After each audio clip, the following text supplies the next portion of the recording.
Today we're in Valle de Maiz. When the conquistadors got to this area in San Miguel de Allende, it took them about 10 years to get from where Mexico City is now to where we are, about 1530. When they arrived, they ran into the Chichimecas, the indigenous hunter-gatherers. The Chichimecas greatly confused the Spanish.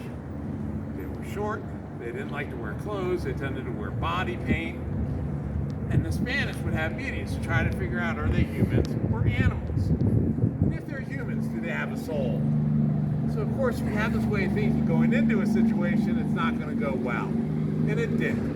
They immediately went to war back in 1530, what was called the Battle of the Barbarians, between the conquistadors and the Chichimecas. Where it took place is where La Comera is today, the big grocery store. About 10 minutes down the highway there, you run into a big mountain range, that area. How the whole thing ended was one day, a giant cross appeared in the battlefield, like it shows in the mural behind me. If you were a conquistador, you were both Spanish and Catholic, you see a giant cross in the sky, you're going to assume God's on your side. So they stopped fighting. But for the Chichimecas, any crossing of two lines represented the meeting of male and female, which for them meant the divine, which meant God was on their side. They stopped fighting also. All this happened on the feast day of St. Michael, and that's why we're called San Miguel. Originally, we were San Miguel de los Chichimecas, and in today's world, we're San Miguel de Allende, to the founding father of Mexico.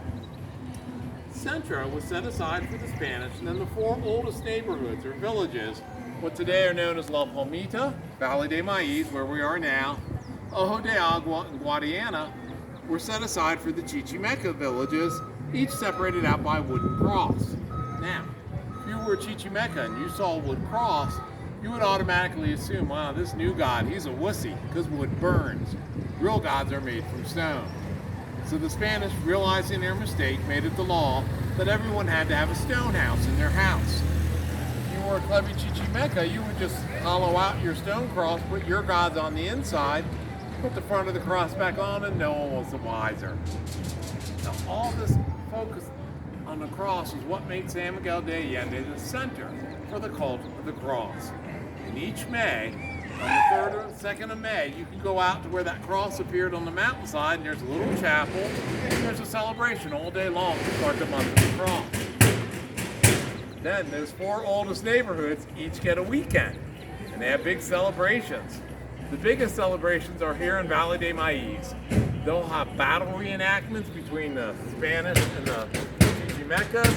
They'll grease up the telephone poles, put booze on the top. Men will strip down to their underwear and try to climb on up. There'll be dancing. It's just a huge party month. So, if you ever get to come in May, granted, it's hot as Hades and it's dusty, but every weekend there are huge parties for the cross and it's well worth a visit.